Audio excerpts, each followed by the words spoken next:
Okay. There it goes. It's hot.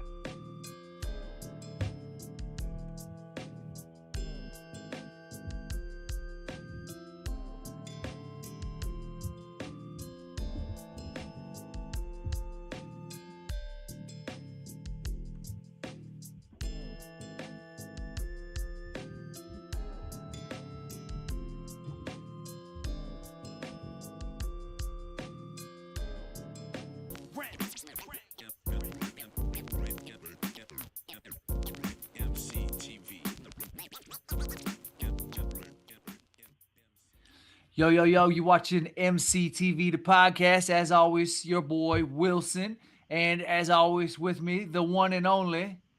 It's your boy Bigg Ray West, B-I-double-G, representing the west side of Des Moines, Iowa, not to be confused with the West Coast, and they know.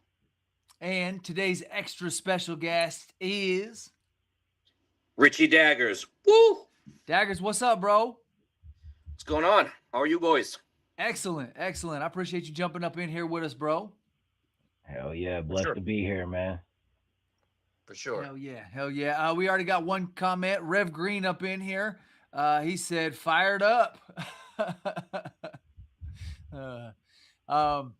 Man, so let's just for the new viewers who aren't familiar with your bodies of work and things that you've done in the Des Moines area and in Omaha and different places. Let's give them a little background on who Richie Daggers is. Woo! All right, where do I start here? I was born in Sioux City, Iowa. That's where I started DJing. Was in Sioux City in a basement. I think I was 17 years old. The older dudes that had the decks, I had to sit there and wait to get my chance to just touch the DJ gear. That's how it was back then. These older dudes took that shit real serious, and if you weren't committed, you weren't allowed to just touch the shit. You gotta commit. Let me interrupt real quick, just for people to give them frame of reference. What year are we talking about? Oh man, so would it been 1999, 98, 99, 2000 is like when I first started getting the itch, and I want to say I got my first turntables when I was 18. Yeah, that makes sense. Right out of high school, like right beginning of my freshman year, but I was dabbling, going to the homie's house and just learning the basics on what I could until I got my own gear. And you were still up in Sioux City at that point? Yep. I was in Sioux City. So I DJ'd for a group there in Sioux City called RSK, Rebellious Subculture, which one of the dudes taught me how to DJ. Other dude just straight, 4 elements, graffitiing, MC, DJing, breakdancing, the whole gear, just straight like real raw hip hop. And then those dudes, one of them moved away to Omaha, and I was doing shows in Omaha already on my own, because I had joined a group called NoiseWave in probably 2001. I joined an already established group. So NoiseWave was already established. They already had like 3 albums. So I kind of joined an established group. They were looking for a DJ, and I had only been DJing on my own at this point for maybe like 6 months. I had no clue what I was doing. But when they came to have me audition to be in the group, I was like, I couldn't do all the tricks and all the shit that all the OGs could do because I was still green, but I just flipped it a little different. So when I went down there to audition, they were like, show me what you can do. I pulled out a Will Haven record, which is a heavy metal band, and I threw that shit on and started like scratching with it. And they're like, that's it, you're in, you're good. And that's how I jumped in, because I hit a little different. So my very first show that I played in Omaha was at the Ranch Bowl, 2000, maybe 2 might have been my first show, maybe 1. I can't really remember the dates, but it was a sold out club. So I went from playing to my basement to 300 people right away. So that's how I got my start, like doing shows. Was I wasn't even out there DJing on my own. I was DJing for groups. That's just what I did. And I DJed for a lot of them. So I lived in Sioux City, but I would I would go drive down to Omaha almost every weekend and DJ for either NoiseWave or then Buck Bowen. I used to DJ for him. And then there was another group down there called Bad Fellas, which was part of the RSK group from Sioux City, and another guy from Omaha. And then we had our own group too. So at some points I'd be DJing for like 4 or 5 people all night. And that's just kind of what I did. So after the Omaha scene kind of ended for me, I moved up here to Des Moines probably in '05. And by that point I was pretty deep into doing shows, and I came up here a few times and I met like Aeon Gray here and there, but I didn't know him like that. And I didn't really know anybody up here. I was just on my own, What made you choose Des Moines? Well, I didn't choose it. I lived in Sioux City, and the girl I was dating at the time moved to Ames, and I was tired of making that 4 or 5 hour drive. So I decided just to crash up here. I already knew people up here from the punk rock scene. So I was already up here, so I knew people, but just not in the hip hop world. That those like worlds didn't collide back then. So back then it was straight. You're either a metal guy or you're a rap guy. You can't be both. At least not then. So when I moved up here, I was just looking for, like I need to work. Like I need to do music. I need to be in front of people. I need to be doing shit. And it just so happened, when I worked at the car dealership up here in '05, I didn't know very many people, and I was looking for, people to work with.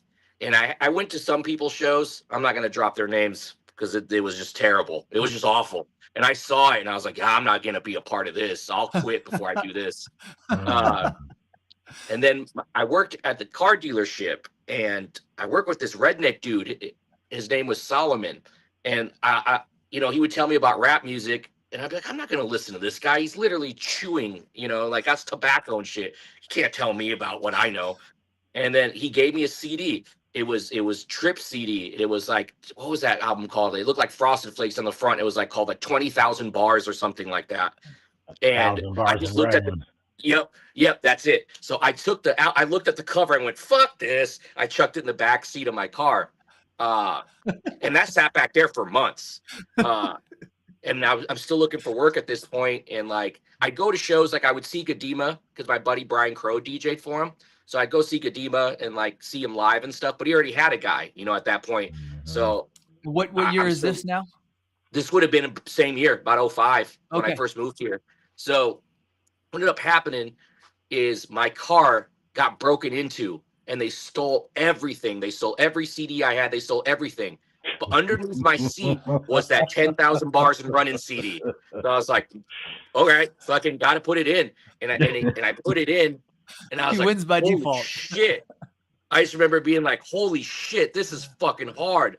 And then immediately jumped on the MySpace or whatever the fuck it was back then and like messaged Tripp all frantically, like, dude, we got to do work. Like, when's your next show? And it just so happened the first day that I DJ'd in Des Moines was supposed to be for Tripp, just Tripp by himself.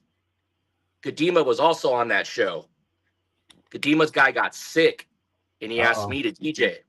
So I was already there. I had all my shit set up. So I ended up DJing for both of those dudes the same night. It's a Brock Purdy story. Yeah. So like, that's how that shit happened. Like, that's how I connected with those dudes at the same night, coincidentally. And the thing I remember the most about that show was because I was there for Carl's set, right? So I knew his set because Tripp, I was working with it. So I knew him. So he comes up to the DJ booth and I got all my shit set up. We're in the middle of the set and we're drinkers. We like to sip here and there. And he came up to the stage and he rocked 3 shots, set them right on my DJ booth. I'm like, oh, fuck yeah, this dude's buying me a shot. This fool turns around and does all 3. Crack, crack, crack. In mid-verse, right? And he's like, crack, crack. And then like he starts rapping and he turns towards me and fucking throws up and then keeps going. And I was like, this is some shit I could do for fucking forever. Like, I'm in. I'm in. This guy's dedicated. He doesn't really give a fuck what anybody thinks, even me. Like, and from then on, like, we just started working. Then him and Jay Gadema got together, and those dudes became friends too. Then we just started kind of going to each other's shows and shit. And then shortly after that, we started doing Daggers and Gadema because Tripp wouldn't do shows that often. He was more of like a studio guy at this point. So he was just putting out albums and, he didn't really know how to perform live very well. He was green at that. Gadema was the other way around. Gadema was so good on stage. He knew how to like control the crowd and, mic work, how to breathe properly, like all that. I didn't have, it just worked. And I want to say Daggers and Gadema probably went around the Midwest everywhere for probably damn near a decade. And I don't think Jay and I practiced once. We didn't have to. I knew his shit. He knew me. and we just knew how to like rock, and that's how it worked. Hell yeah. Then we started doing shit with Tripp more, started getting him out. So Jason would bring him out during Gadema and Daggers and Gadema set. Those dudes would do a song together. And then like Aeon Gray got involved and started producing a lot of our shit. So then like we just kind of had the right time, the right place, the right venue, because we had the Vaudeville Muse. And then we were collabing a lot with Maxilla Blue. If you guys don't know. Absolutely. Those dudes were like the truest art form, like to what it was. Like they were just all about it. And so real quick, for the viewers that don't know, Maxilla Blue is Aeon Gray and Ass Fate.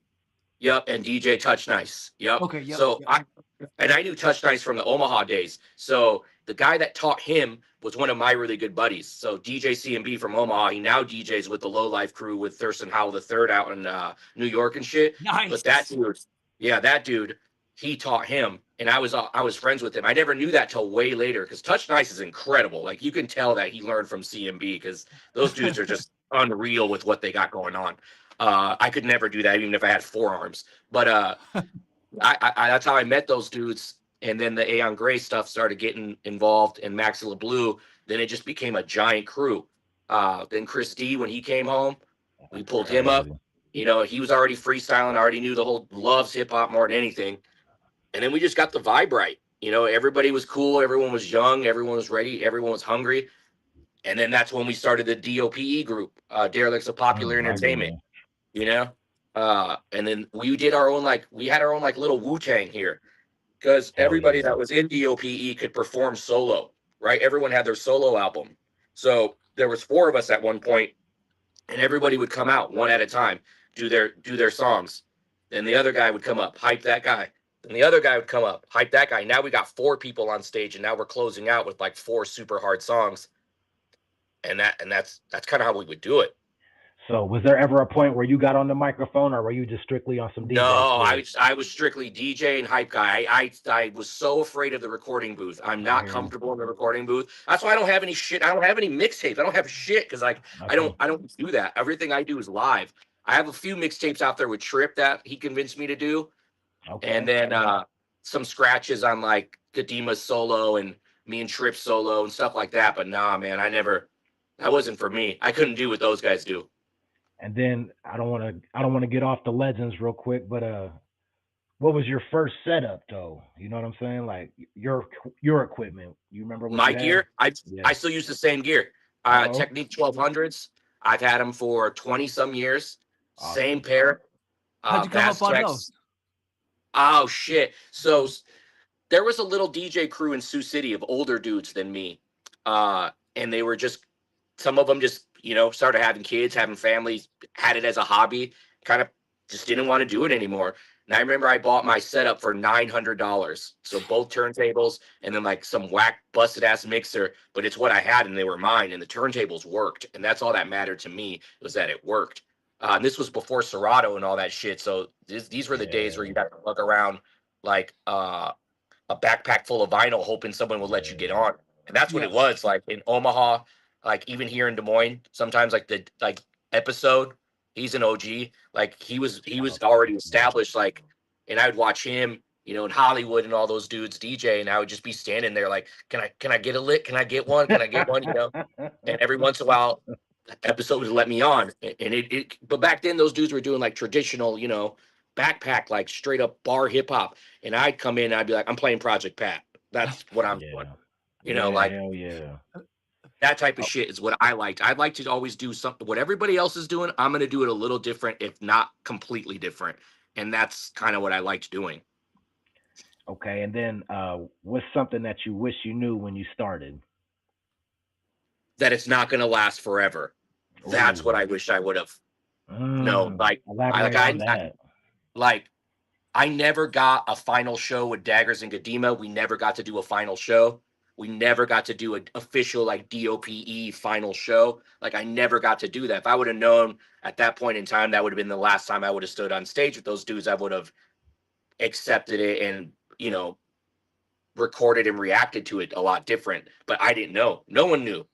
Okay, so let's get back in on that. Why does that not ever happen? Continue the story, if you will.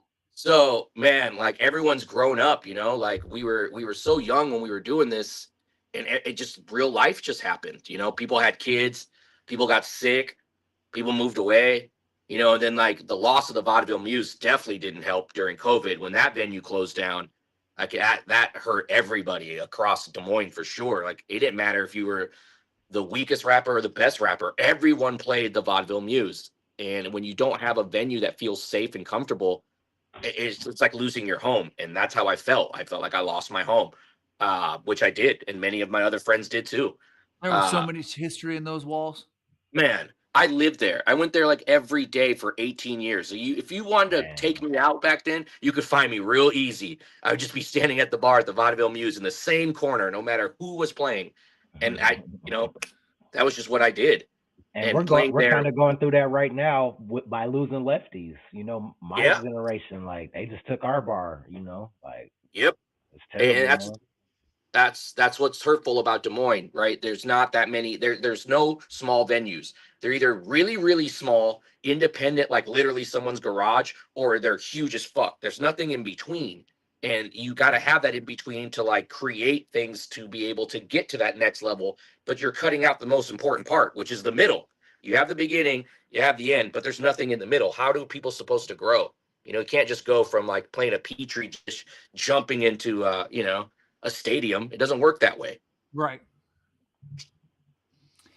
Yeah, it was a huge loss back then to lose the Muse, and I would even take it a step further and argue that it hurt us as a stepping stone for tours too, because 100%. You know, I saw Murs Rocket on the Murs for President tour. I saw so many big bands that went on later. You know what I mean? People rocked that joint, and so. And for the battle rap scene, the shit that Crazy Baby was doing. Oh, Gadema's up in here. He said, "What up, Dags? Those the stunner shades I gave you." Shout out Gadema, man. What's good? Yeah, for sure, man. Like the Vaudeville Muse used to, right? So they used to have tours come through here all the time, because I DJ'd for almost everyone that came through here. Fast Air, fucking Murs, so many people came through the Vaudeville Muse, like Riff Raff, fucking everybody came through the Vaudeville Muse, dude, everybody. And back then, in the early Muse eras, like the 05s, 08s, 09, somewhere around there, Sid from Slipknot was doing a TV show called Channel Zero. He had a little studio called Moonbase One over past the train tracks in the East Village. But what I would do is I would take whoever was on tour, I'd take them over there. And then Sid would set up, he'd have his DJ shit, a DJ Hollywood would be in there. And then like Sid would interview these dudes. And Channel Zero, that his internet show was hooked up to Be Real from Cypress Hill. So Be Real from Cypress Hill would be talking to you while you're in Des Moines. And to me, that was like the craziest shit ever the first time I did that. And I saw Be Real watching me DJ, which Cypress Hill to me was legendary and still is, but huge influence, especially being a Latino person. Like seeing that was huge. And like, I'll never forget when Be Real was watching me DJ and nodding his head to me. It was like the coolest shit ever. And again, got no money for it, got nothing for it. I just did it to do it. And just to see that was crazy. But yeah, we take all those dudes over there. Sid would interview them and shit. So yeah, the Muse era. Okay, so what's the biggest crowd you ever played for, you think? Biggest crowd? Fuck, man. Oh, I know what it was. I think the biggest crowd that I actually ended up doing was not that long ago. I did a Bad Bunny night at Woolies. Oh, yeah. Like, this is before the blow up, though. This was like maybe 3 years ago. This wasn't that recent. It was maybe 3 years ago. And I wore a mask. I didn't really even put my name on the flyer. And that shit was sold out, like for and it was just me. I wore a bunny mask and shit, so no one could really see it was me or whatever. But I didn't even tell many people I was doing it, and I just did it, and it was crazy. That was crazy. That was crazy. That's dope as hell. Maybe shit, I don't know. Maybe when Jay and I did Jedi Mind Tricks and Immortal Technique, that show was fucking packed too in Omaha, Nebraska at the Waiting Room. Hell yeah. The Waiting Room is a sick venue. Snoop Dogg, Valor Ballroom. That was another one that we did. years ago, probably Hell yeah. 09. Daggers, Gadema, DOPE, the whole crew was on there for that one. Snoop Dogg, it was just us and Snoop. Snoop had a band. That's hard. Hell yeah. That was Bel-Air.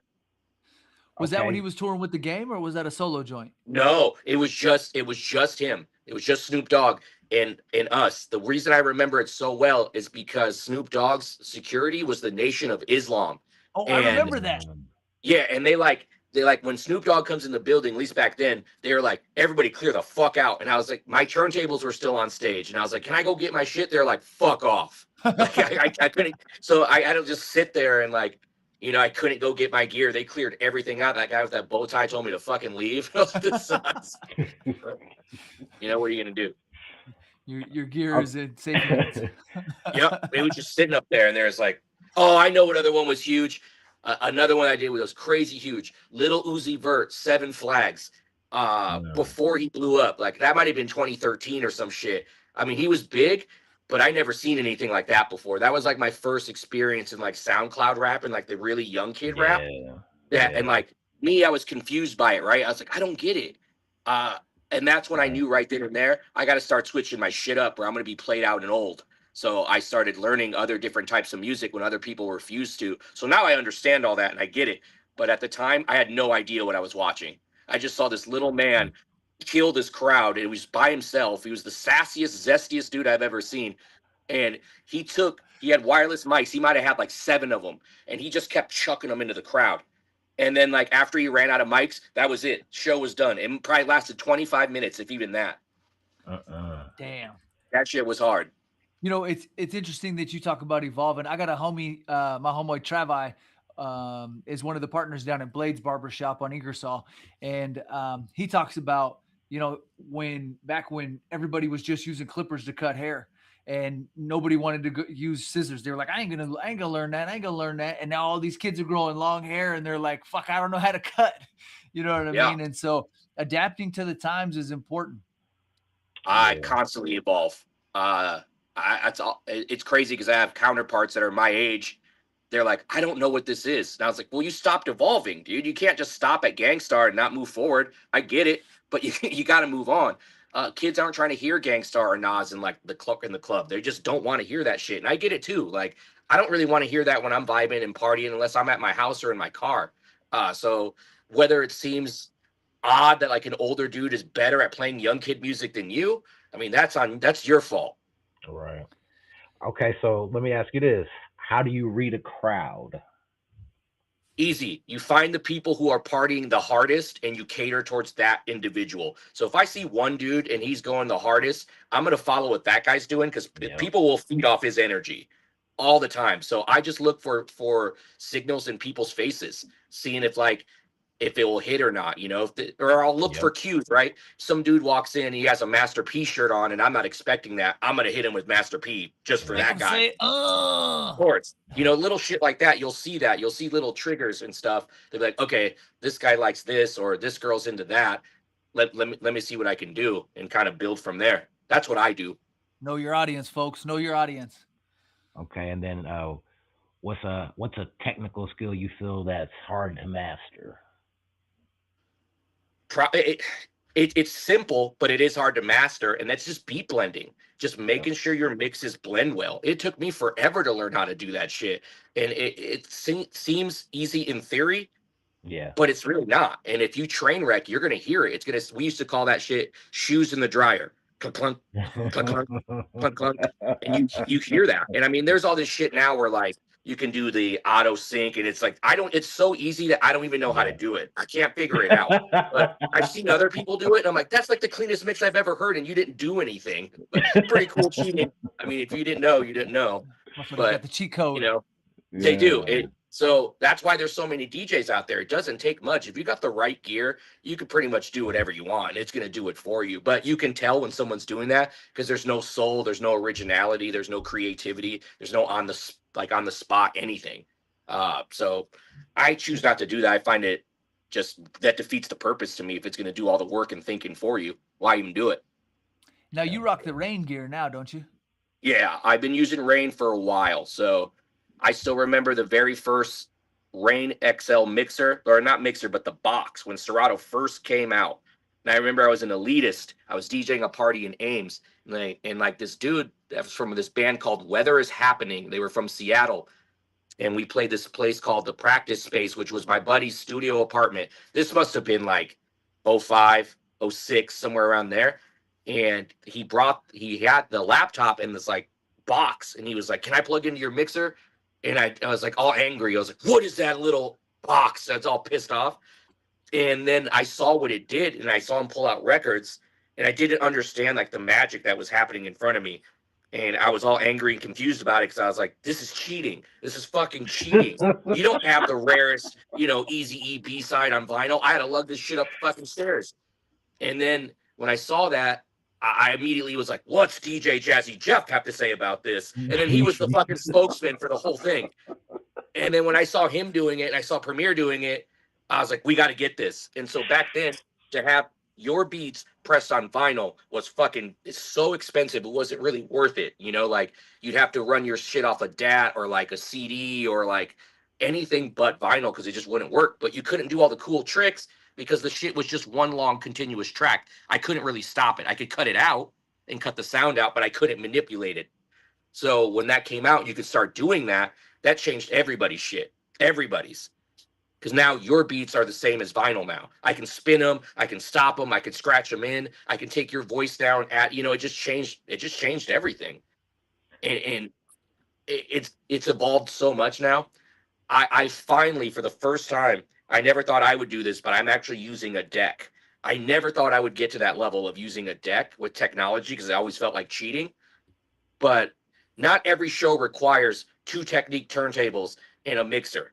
Now that shit to me is going to be reserved for like special shows where people are going to appreciate that shit. Right.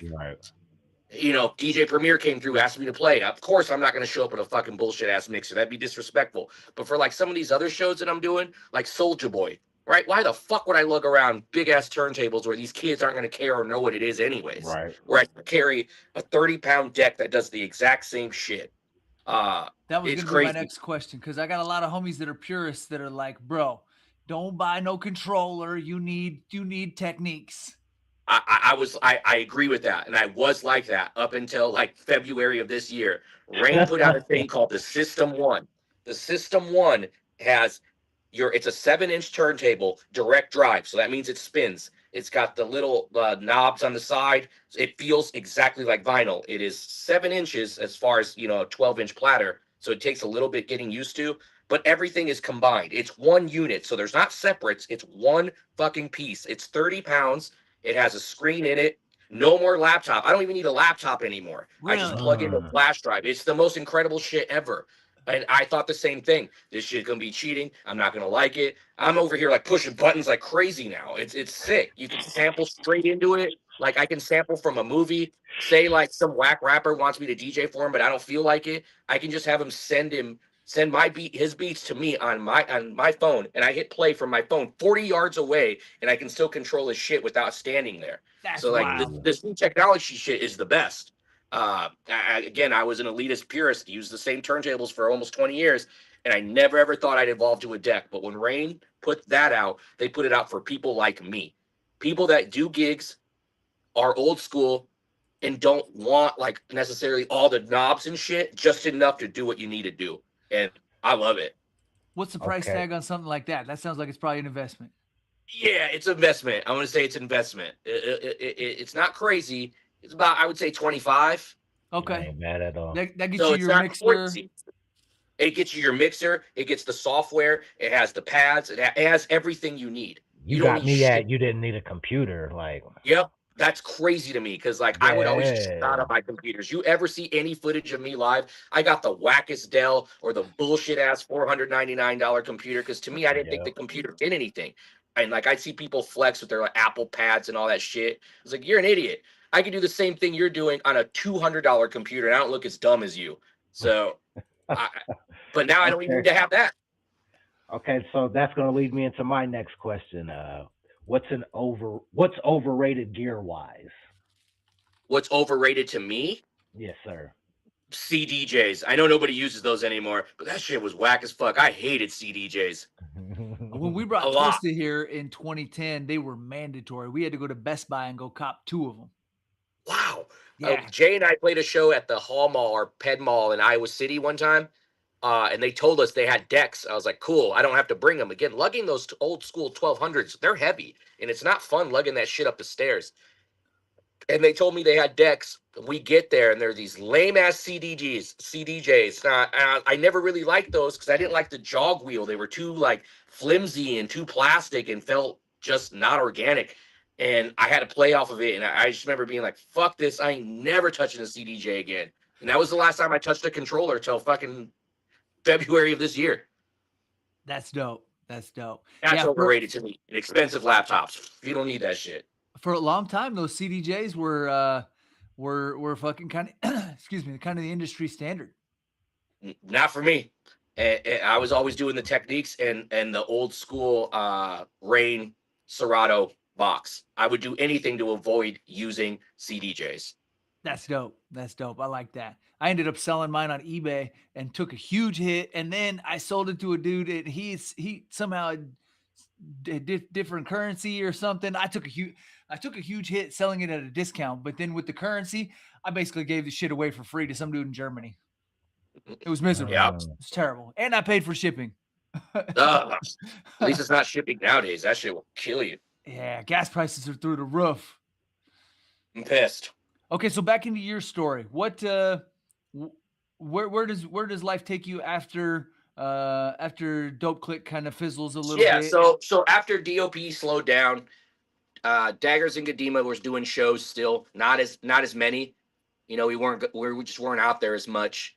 And around that same time where like the band started ending and we weren't doing as many shows, I started doing parties with my buddy Jeff Eaton, DJ 810, and we started doing parties called Born Wild at the Gas Lamp. And we did those. Yeah, we did another one gone. We did those parties for maybe 2 or 3 years, right? So he's a traditional vinyl DJ, like soul, funk, reggae. He's the best. And he taught me so much because I never knew shit like balance, right? Like you don't have to start out your set with fucking, you know, hard in the paint, Waka Flocka. I didn't know how to do anything else. I only knew how to do that. I only knew like volume all the way up. Let's fucking redline this shit. Let's blow everything up.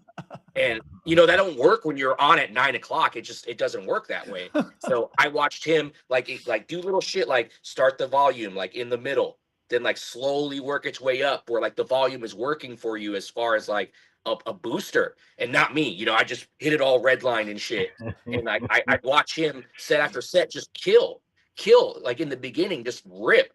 And I was like, how the fuck do you do that? And after watching him, I started learning like how to do that shit and like learning like the tracks he was playing. And like there's bangers out there that are soul songs that get certain people moving, and I would watch him do that.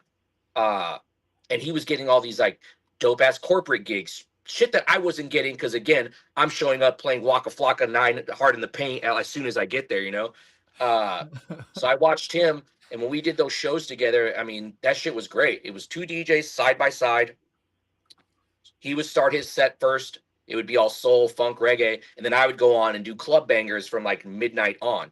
And it just worked. The dynamic worked, and that environment was cool as shit. All different types of people would be in there. All different types of people would be in there. Little photo booth and shit. And we did that for a couple years before he moved away to Oakland. And so when he moved away, I had the urge to keep playing like parties. So I started my own party in Omaha called Sad Boys Lonely Club with my boy Brian Crow. So essentially the same type of deal, right? Soul, funk, reggae, hip hop bangers at night. But I did it in Omaha because I was already doing a party like that here. And then at the same time, I had another group with my buddy Chad Holtz, C-, and we did Turbo Hype, which was just hype shit the whole time. So I had all those things going at the same time. I love collabing with people. It's my favorite. I love working with people that are talented and creative. It just gets me going. It's my favorite thing. I love collabing. So when we did all those types of parties, eventually they all fizzled out. After about 2 years, 3 years, it's about generally what all they last. Then they kind of, you know, fade away. At this point, at this point, when you're trekking back and forth from Des Moines to Omaha and stuff, is that your full-time gig, or are you like grinding? No. I always had a full-time job. People don't know that about me. I'm a corporate lackey, right? You'll walk past me, you won't even know it's me. And I want that, right? Because I don't want that side to get involved with what I do here. Like once I'm off the clock, I don't want my personalities do not match. So it's so funny. I'd be walking past people and I know who they are, but they don't know who I am because I'm in my disguise at work, you know? I'm in my disguise. Yeah. And then yeah, so my paths, my professional and my outside life, I've only crossed one time. And this is when I was DJing at Black Sheep. I don't know if you guys ever went there, but I used to DJ there for about 5 years. East Village in Des Moines, right? Yep. Little basement, gothic and shit. I was just cool to DJ there because they let me do whatever I wanted. They never like stifled me what I could play music wise. But anyways, I was DJing in there, and this guy that I know from work, like management, came in there and he was up right at my booth. And I remember he stared at me and I stared at him and I just went, shut the fuck up. You don't say shit. And then like he never said anything. He kept it real cool. And just we played that dumb game when I saw him in the hallway. It was like, I know you, you know me. Let's not pretend. Let's keep it moving. So yeah, I've always like had that opportunity to just keep them separate. That's dope. I interrupted those. Okay, so you're cutting back and forth to Omaha. You're spinning out there. Bring us up to current day. Where do we go from there? Shit, man. So nowadays I've gotten lucky. So after COVID, I was really missing the Vaudeville Muse, you know, and I started just believing in myself. Right? I was like, I'm gonna throw a party by myself. No collabs with anybody else, just my own. And do whatever I want with it. I want to bring that Vaudeville Muse vibe back, where if you know there's a show at the Muse, you're going to go regardless of who's playing. So I started doing shows at the Beechwood called Demolition Sessions, where I would book 2 bands and I would DJ in between, beginning and end of the party. Now, the gimmick with this party was you never knew when the bands were going to play and you never knew who the bands were going to be. I just did it as a secret, you know, it'd just be like, show up, you're going to want to see this shit. And when I did that for about 2 years too, and when I bet on myself, like, because the people followed, which was really cool, because I thought, you know, people were going to leave and, you know, not be interested, and people came. It was fucking tight, and I did it organically. You know, there was no fake shit about it. It was just a party for me and my friends to enjoy themselves in a basement with live music like we used to. So I got a lot of steam from those parties. And then people started reaching out to me. I no longer had to really search for jobs anymore. So that's where I'm at now. I'm just DJing still wherever I can get. You know, I like to do things differently. I like to play like places you wouldn't really expect. Like I'll be playing the Alpine on Ingersoll. You know the Alpine Lounge? Yeah. I think Hollywood, Right. no, Chuck Fresher is this there? Or Hollywood, Yeah. one of the two. Yeah, so I DJ'd there already one time and I loved it. It's just small, it's intimate, and you wouldn't expect to see anybody actually playing music in there. So like that's the next thing that I'm really pushing right now. It's an early party. We're all old now, so Sundays I'm gonna start doing once a month at least. It'll be from 3 to 7:30, so you can get your ass home by 8 o'clock and still have time to party. So that's kind of where I'm at now, like accepting my age, that I'm like not immortal like I used to think I was, and that being home early can kick a lot of ass too. So that might tie into this question. How do you avoid burnout? Good question. It's very difficult to avoid burnout. What for me, I would just try to find new music and try to explore new genres that I'm not comfortable with. I DJ'd a fucking country show. I did 3 of them, and I don't know shit about country music, but it challenged me to not get comfortable, because I could do trap shit all day long, easy. But when you challenge me with something like that, I don't know how to do that. So now I want to do it to see if I can. That's what I would recommend, is avoid burnout, is just challenge yourself into doing something you're not comfortable with. Just learning different styles of music is what I recommend. Everyone has their base that they're great at. Explore, try different shit. You never know, you might actually be way into it. So if we got into your playlist today, what do you got up in there? Man, so in the past couple of years, I've gotten really into my Latin and Mexican roots. So you're probably going to hear a lot of that shit. My friends always call it circus music. And I'm like, yo, it's not circus music, but it's close. So a lot of that. It's soccer season. Mexico's in the World Cup. You know, like it's a lot of pride being brown right now for me.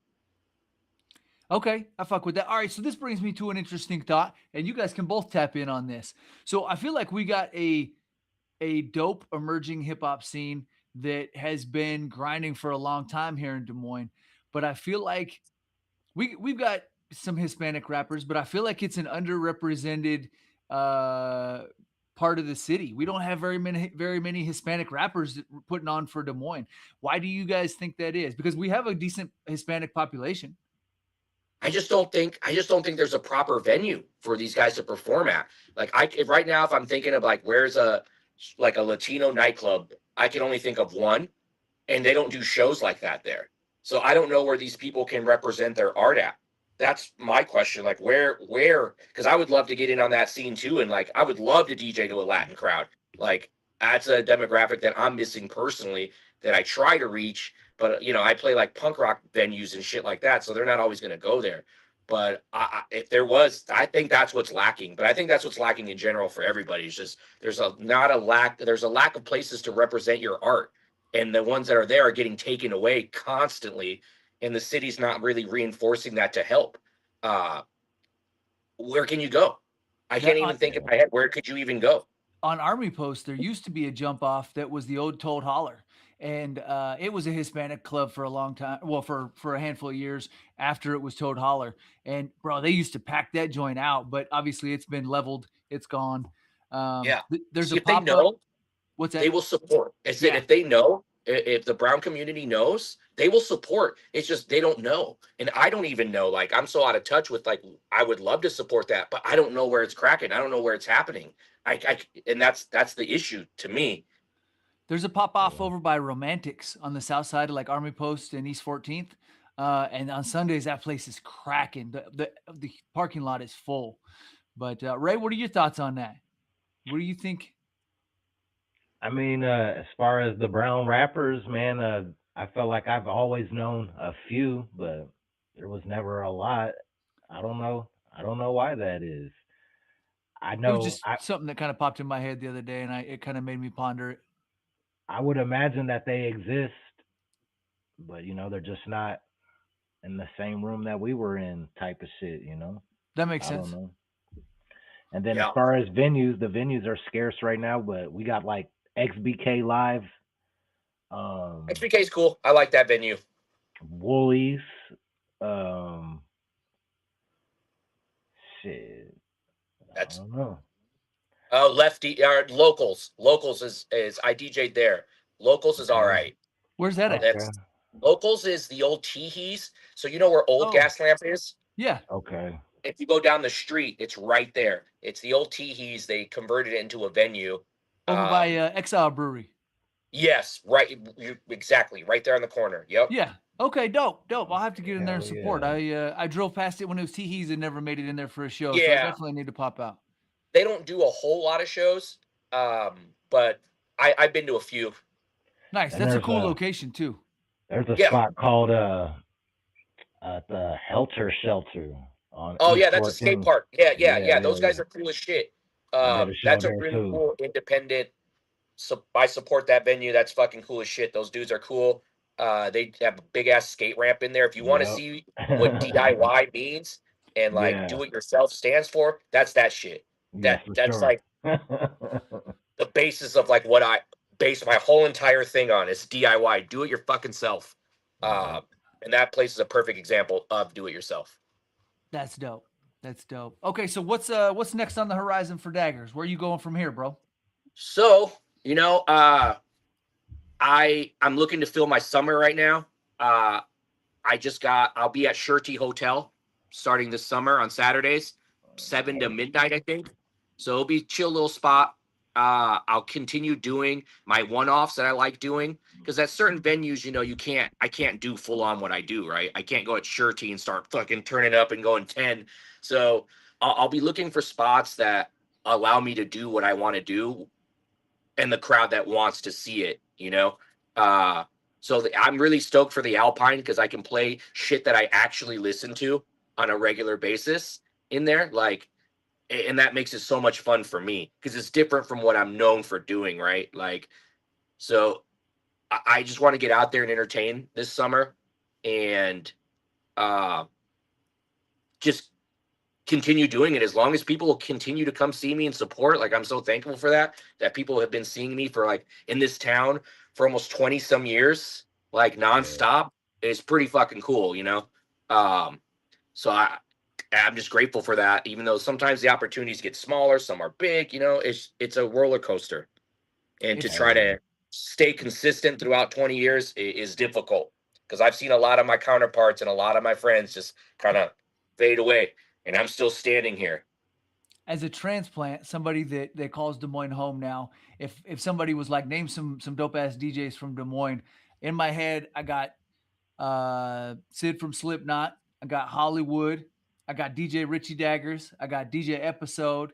You know what I mean? You're definitely on the you're on the wall, bro. You know what I mean? You're on the Mount Rushmore of people that I've seen rock hip hop shows and that I came up watching rock the spot. You know what I mean? So I got a lot of fond memories of watching you hold it down. So you're a very heavy part of the scene, in my opinion, brother. And then I wish I could remember most of those days. You and me both. Those Vaudeville Muse days were wild, man.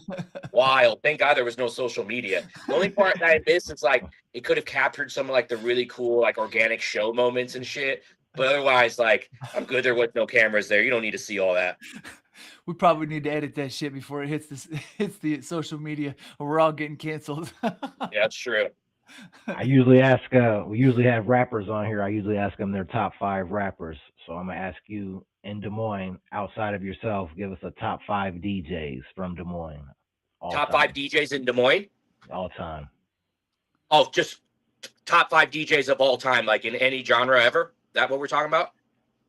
Top 5 DJs in Des Moines to you on all time. Oh, okay. So top 5 local DJs. I just want to make sure I'm answering the question right. Absolutely. All right. So Touch Nice for sure. Incredible. Still dope. DJ 810. I mean, my homie, I'm biased on that one, but still, like to watch somebody still rip turntables like the way he does, crazy. Episode for sure. I mean, how can you not love Episode? Also, he gave me one of my first big breaks ever. When E40 played the 504 Club, he knew how much I loved E40, and he let me get on to play right before E40 got on, and I'll never, ever, ever forget that. Shout out Episode, man. Hell yeah. That was Big Grizz that had 504 Club back then when they brought E40. Yep. That was so long ago. But yeah, I got to play that stage because Episode let me get on because he knew how much I loved E40, and that shit was crazy to me. Who else we got?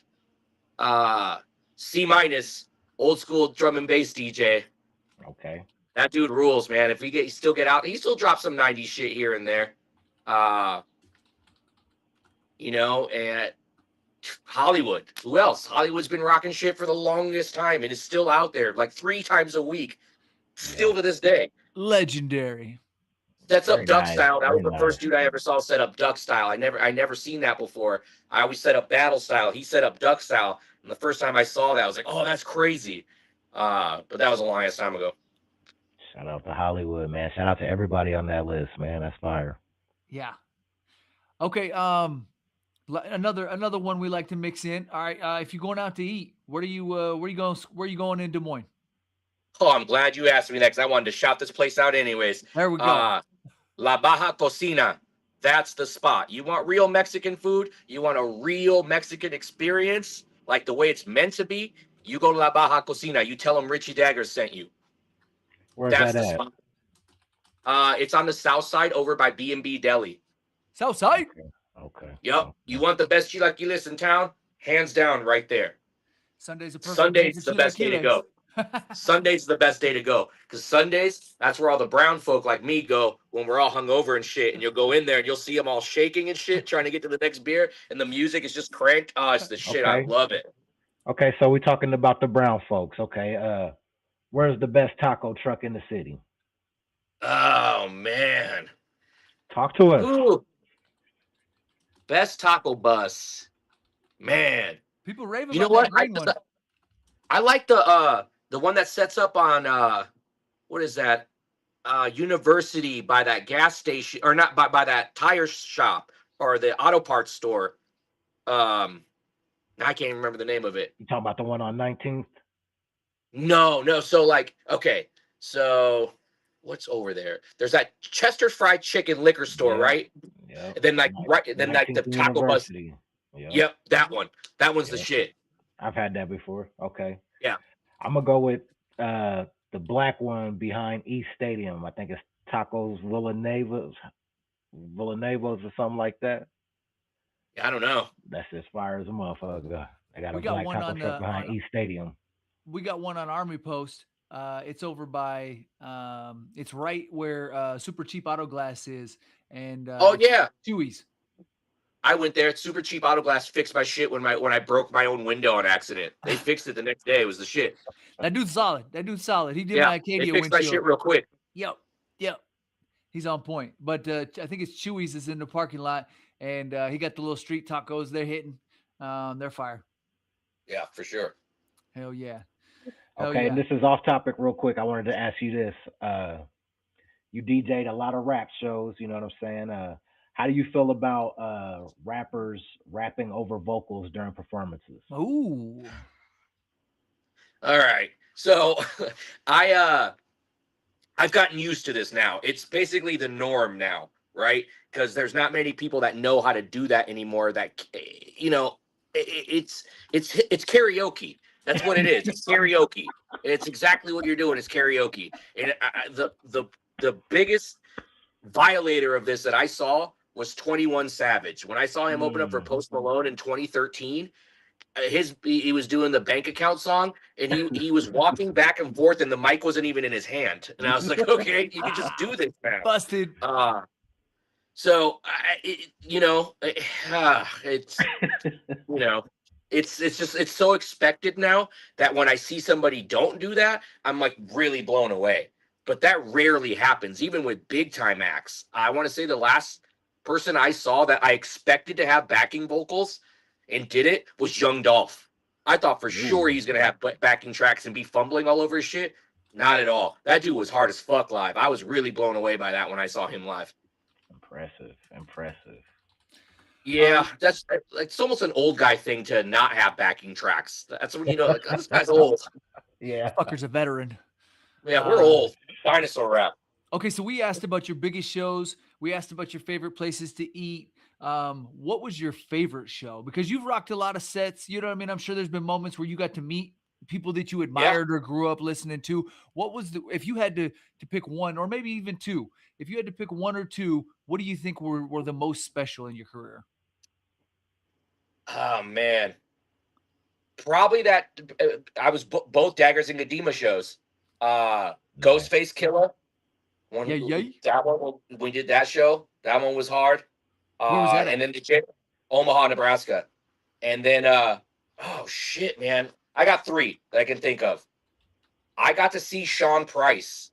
I got to play with Sean Price in Omaha, Nebraska. Sean Price and Ill Bill. And I got to meet them both. I was shook on that one. Like meeting, Sean Price was crazy. Like I never thought I would do that, especially in that small of a venue. Like that was crazy. Where was that at? That was in Omaha, Nebraska at the Sokol Underground. Sokol Underground is tiny. Especially for somebody legendary like him. Boot Camp Clique royalty? Yep. Ill Bill and Sean Price. I wish I had that flyer. The Ghostface Killer, and then Jedi Mind Tricks and Immortal Technique when we did that show, Daggers and Gadema. I don't think they might have been two separate shows now. I can't really remember because it was so long ago. But Immortal Technique loved Daggers and Gadema. I remember it because they like the crowd thought that we were on tour with them because we just blended so well with that crowd. And that Immortal Technique was like, yo, meet me up at Soundset. We got to talk. And like, this timing just didn't work. But Minneapolis. They were really into it. And Vinny Paz from Jedi Mind Tricks, when he complimented us too, was very hard. That's huge. Dope, man. Because Vinny Paz doesn't like anything. He hates everything. And he's angry. And I was like, this is the shit. Vinny Paz just said we're real rap dudes. And I was like, fuck yeah. So I was slacking on the comments earlier. The comment section's been jumping off heavy. Gadema was up in here earlier. Shout out Gadema. He said best show ever was definitely the Immortal Techniques show in Omaha. So yeah, makes sense. Yeah, he concurs. Yeah, that one was hard as fuck. It was really hard. Immortal Technique and me have the same same real name, and I remember being like, "That's fucking cool, man. That's fucking dope. Cool." That's dope. I just realized me and Dilemma from Kansas City have the same birthday. And I've known that dude forever. And I was just looking at his Facebook the other day and I was like, holy shit, we got the same birthday. All right, man. Well, shit, this was epic, bro. This was very cool. I'd love to get you on again, bro. You're a fun interview. You always got dope stories, shit to talk about. You're plugged in on the history of Des Moines. And this was fun, very fun, very easy. And not only that, your setup is dope. The background is phenomenal. Your lighting is perfect. Your audio is crystal clear. That doesn't always happen. So I want to give you props on that because that made it super easy to do this interview. And I think it came out really well. I also want to shout out my body count poster. It's my favorite thing I own. Everybody look at it. Sick ass body count poster. Hell yeah. Hell yeah. All right. Well, thank you so much for sitting down with us. As always, this is your boy Wilson for EmceeTV. This your boy Bigg Ray West, BIGG, representing the west side of Des Moines, Iowa, not to be confused with the West Coast, and they know. And today's extra special guest was Richie Daggers. Woo! All right, y'all. Stay tuned for the credits because we out of here. Thank you so much to everybody that commented today, people that jumped into podcasts, people that shared the podcast, people that liked the podcast, people that told their friends about the podcast so they can enjoy this shit that y'all get to be a part of. Until next time, we out. Been known to snatch a piece or two. Y'all can't take over cause we gon' eat the you. Rock steady like a ginger brought Aretha through. This shit torture and I'ma keep feeding you. On that East Coast shit, y'all better duck down. Price on his dome, 5 on it like yuck mouth. When the plug get knocked, that's when the price jumps. American Nightmare, that's where the Spice won. Rappers running like Ricky in the alleyway. Putting an end to the week, no Saturday. They want static, get it shaking like Hash's clay. Passionate thugs mixing Douce with Alizé. Don't play with us. Them moves ain't got you safe enough. Yellow fuck 'em like Smokey off the angel dust. My life's so real.